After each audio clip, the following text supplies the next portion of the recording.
জীবনে যতদিন শুক্রবার পাবেন 4টা আমল করতে ভুল করবেন না।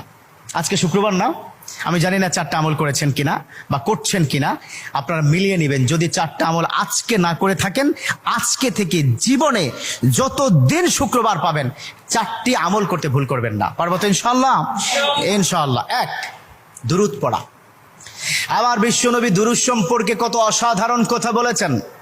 একজন সাহাবা এসে বললেন, ইলা রাসূলুল্লাহ সাল্লাল্লাহু আলাইহি ওয়াসাল্লাম, ও নবী, আমি যদি আপনার প্রতি দিনের 1/3 ধরে দুরূদ শরীফ পড়ি আমি কি নিয়ামত পাবো?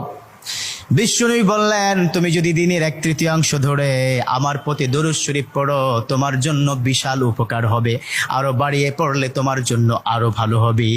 সাহাবা মহা খুশি হয়ে গেলেন, ইয়া রাসূলুল্লাহ, আমি দিনের অর্ধেক সময় জুড়ে যদি আপনার প্রতি দুরূদ শরীফ পড়ি তাহলে কি হবে? বিশ্বনবী বললেন, এটা বিশাল